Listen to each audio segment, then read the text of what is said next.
compassion, care for other, and communal discernment. Good day everyone. Today, I will talk about compassion, how it is expressed to caring for other people and the environment and the role of communal discernment in making Pan Pacific University and the world a more compassion 8th place. To begin with, compassion is more than simply feeling sorry for someone who is suffering in my own understanding.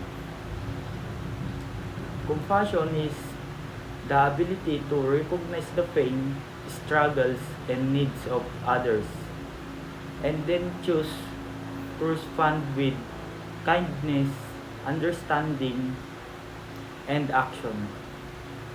It is not only about emotions, but also about what we do when we are compassionate. We do not ignore the difficulties of others. Instead, we try to help in whatever way we can.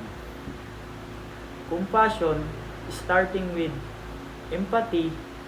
Empathy allows us to understand how another person feels. However, compassion goes a step further because it motivates us to act.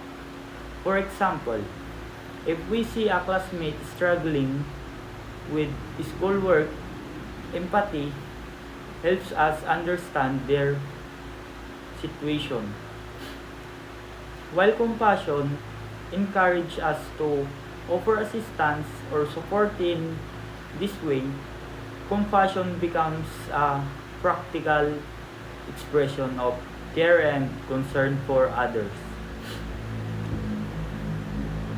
Compassion is important because every person experiences challenges in life. Some people face financial difficulties, family problems, health concerns, or emotion struggles. We may not also know what others are going through, which is why treating people with kindness and respect is essential. A simple act of listening, encouraging, or help can make a significant difference in someone's life. Compassion is also expressed through caring for environment. Many people think compassion only applies to human relationships, but it can also extend to nature and all living things. The environment provides us with clean air, water, food, and resources that support life. If we care about future generations and the well-being of our communities, then we must also care for the environment. One way to show compassion for the environment is by practicing responsible habits such as reducing waste, conserving water and electricity, recycling, and participating in environmental activities. This action may seem small, but when many people do them consistently, they create a positive impact. Caring for the environment is an act of compassion because it demonstrates concern not only for ourselves but also for others who share the planet with us. Environment, all problems such as pollution, deforestation, and climate change affect millions of people around the world. Communities often suffer from floods, droughts, and other environment, all disaster by protecting nature. We are also protecting human lives. Therefore, environment. All cares is closely connected to compassion because it reflects our responsibility towards both present and future generation. Future generation. Another important concept is communal discernment. This discernment means careful reflecting, thinking, and making wise decisions. It involves considering what is good, right, and beneficially. Communal discernment is the process of making decisions together as a community while listening to different perspectives and working towards the common good. Communal discernment is important because many problems cannot be solved by one person alone. Schools, communities, organize, organizations, and even nation face challenge that require cooperations and collective wisdom. When people come together to discuss issues respectful and thoughtfully, they are more likely to make decisions that benefits everyone. In the context of Pan Pacific University, communal discernment can help create a more compassionate environment.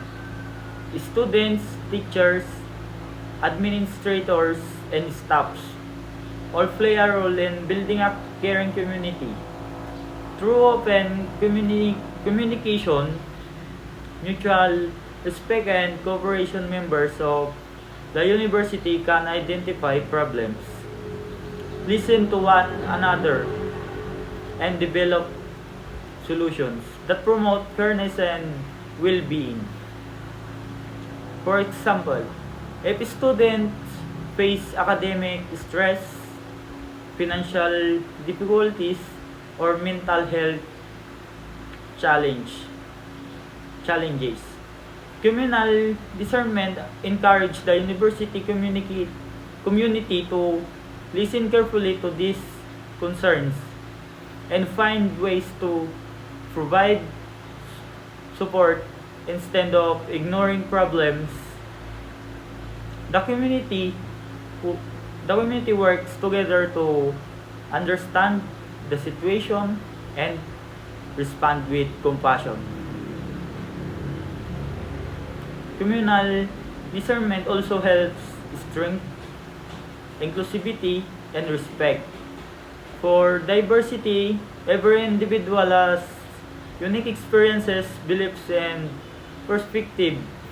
By listening to different voices and considering various viewpoints, we can make better decisions and create a more welcoming environment. Compassion grow when people feel heard, valued, and respected. Beyond the university, communal discernment can make the world a more compassionate place. Global issues such as poverty, inequality, environment, all degradation, and social conflict require cooperation among individual communities and governments.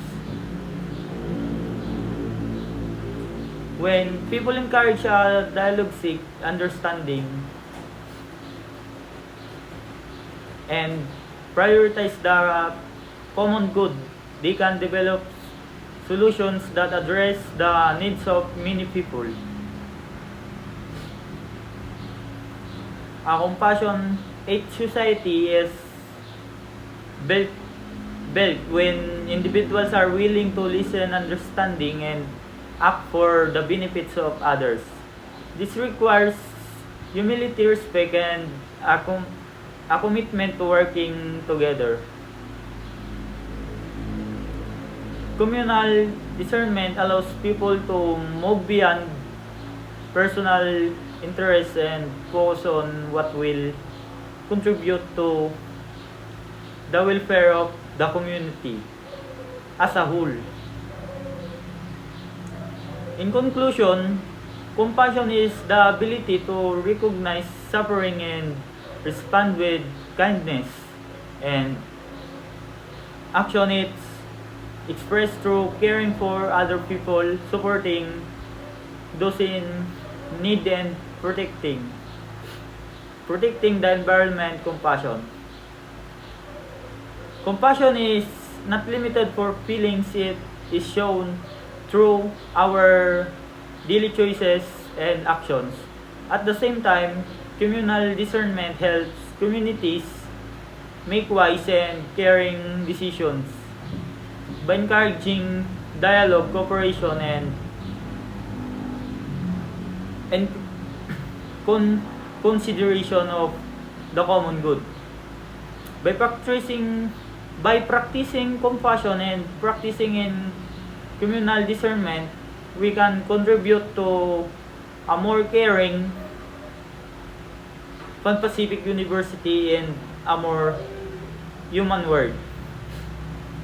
Each of us has the power to make a positive difference through simple acts of kindness, responsibility, environment, all stewardship, and meaningful collaboration with others. Thank you and have a good day. That's all. Thank